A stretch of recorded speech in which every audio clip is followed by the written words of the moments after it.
So this game didn't sell well. YouTube reviewers and all reviewers were basically mixed on it, and it may have prompted a studio exec to leave. But the game is amazing, like one of my favorite games of all time. So what's going on here? If you've ignored it, I'm gonna tell you about it today. I'm gonna explain why you need to get out your damn wallet and buy Marvel's Midnight Suns. I know, but seriously, if you haven't played this game, you need to watch this video. You wanna know the truth about me? I am 42 years old. I have 2 little kids, and I was, like many of you, played a ton of video games when I was a little kid, right? Nintendo, SNES, Nintendo 64, all that stuff. But in middle school, and then high school, and then college, and then adulthood, I just kind of went on hiatus. Like, other things happened. So I missed out on a whole slew of stuff, like everything from Dreamcast all the way through to Xbox One. I sort of missed out on. You know, I was one of these people that only played sports games if I played anything. But a few years ago, I got re-obsessed with gaming as a hobby. I play a lot of video games. And now I'm rediscovering everything that I missed, and also completely different genres that I just never even played as a kid and completely missed during that whole hiatus period. So my gateway drug to get back into video games was Nintendo Switch. I remember it was on Mario plus Rabbids Kingdom Battle was on sale. And I was like, okay, it's a Mario game. Like, how bad can it be? Basically, I fell in love immediately. I was like, what is this? And I know it sounds silly to those of you who played Final Fantasy's Tactics way back in the day, but to me, turn-based tactical games like this, I was like, oh my god, I'm obsessed with this. The level of depth in the combat, it's just so much fun, so much fun. So that led me to seek out more of the genre. So I got into FireAxis, after some Googling, I was like, oh, obviously I need to play XCOM 2. Everybody's being like, oh, this is like XCOM, they did it. So I played XCOM 2. Frickin' loved XCOM 2. Amazing. So cool. Obviously, mastering that turn-based tactical stuff. So that's awesome. And I played some other stuff like Mutant Year Zero, etc. All of it just pushed me more. Oh, I love this genre. So when I heard that FireAxis, who made XCOM, was doing a Marvel game, I'm a Marvel nerd. So I was like, that's incredible. I can't wait to see what you do with this. I watched all the reviews about the terrible life sim stuff in it, but listen, that wasn't gonna stop me from buying this game. It was still FireAxis making a Marvel game. That's awesome. I gotta tell you, I immediately fell in love with this game.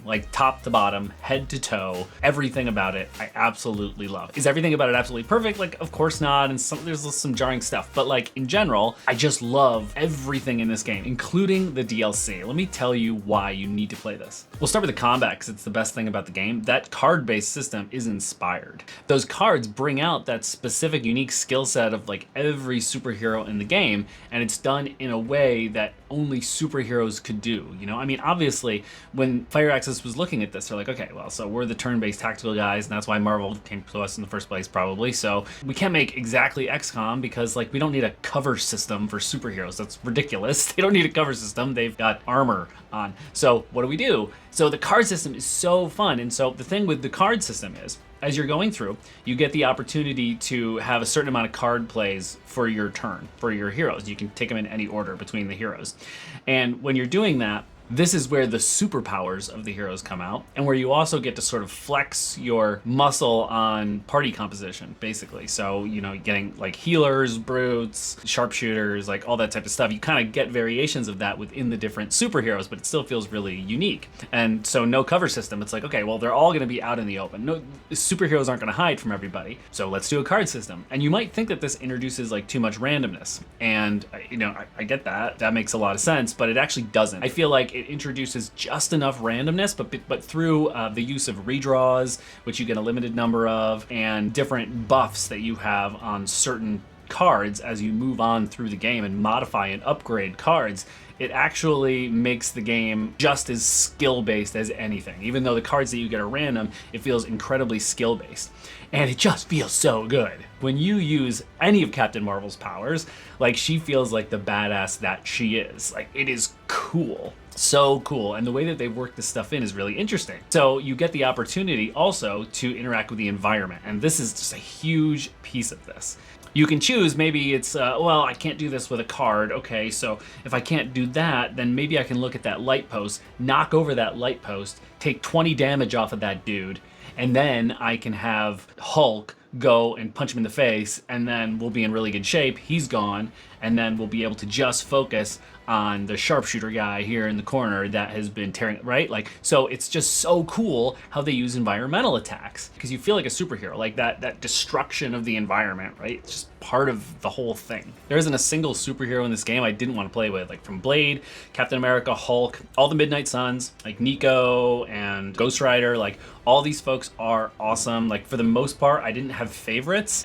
I was down to play with everybody, especially as I leveled everybody up. And I was always playing at the highest difficulty level I could, because in this game in particular, like that's how you get the most out of the game. We won't get to the final boss in the DLC, because that's like freaking impossible. But everything else, like that's the way to play the game, because you really get the opportunity to flex your strategic muscles and your party composition and everything like that. By the way, if you know what I mean about the final boss in the DLC, hit me up in the comments. Spoilers, I guess, for anybody who doesn't want this in the comments, but I would love to hear from you. How did you beat that guy? Like, what? I can play this combat endlessly. In fact, I'll take this over XCOM 2 any day, to be honest with you. It's just more fun. I know I'm in the minority here too, but the life sim stuff that everybody complained about, I think it's kind of fun. Like, it's unique. I mean, listen, I get that it's a little bit weird. Like, nobody has really thought about taking Wolverine to a book club and waxing philosophical. And, you know, I mean, I get that sometimes it's just a little bit like eye roll, you know, like Captain America, Wolverine sitting around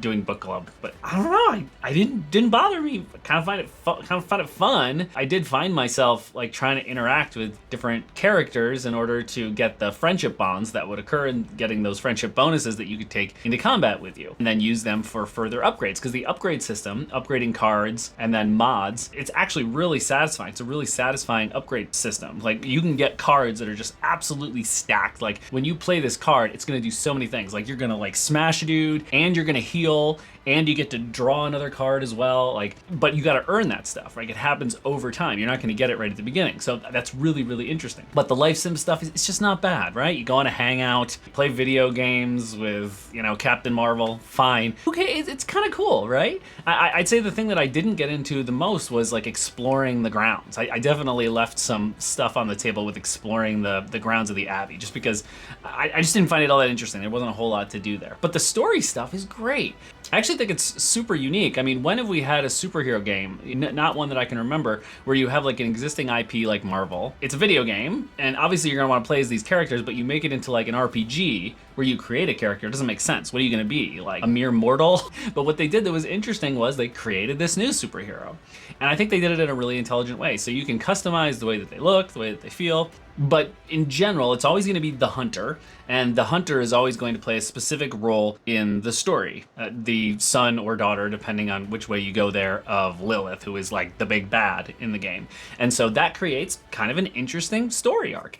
What was it, the best story I've ever seen in Marvel or in a video game? No, but it's just not bad. It was fun. There was personal investment for you and the bigger story as a whole. You could see how it was impacting your little team as well as impacting the world. And it just made it really, really fun to play inside this little world, inside this little story. If you're complaining about the facial animations and such, yeah, I agree, they suck. And I actually did like the voice acting. At first it seems a little too corny, and a lot of the dialogue writing is kind of corny. I get that. Again, I'm just asking myself, is it fun? And the answer is yeah. It is fun. Very fun. Like one of the most fun games I've ever played. It's absolutely fine. The corny dialogue just kind of works for the life sim piece of it, which by the way is a much smaller piece than people think. It's not half the game, but you're gonna be fighting most of the time. You're fighting and you're upgrading. The life sim stuff is sprinkled in between. I would call it 15 to 20% of the game max. Like you're mostly fighting and upgrading. Lots of awesome missions to go on. Yeah, a lot of the enemies are the same, but the characters that you take in and the cards that you have are always different and changing. You can really introduce a ton of variety into the gameplay. If you held off on this one because the reviews scared you away, please go back to it and make sure you come in with an open mind. Just don't be like, oh god, I'm gonna hate most of this game. That's not the case. It is super, super fun. I mean, I could play this combat forever. Have you played it? I mean, have you played the game? Have you beaten it? Have you dabbled in it? Have you held off buying it? I want to hear in the comments. Let me know. Let's have a conversation about it. I'm really interested to hear what your take is on Midnight Suns, because mine was just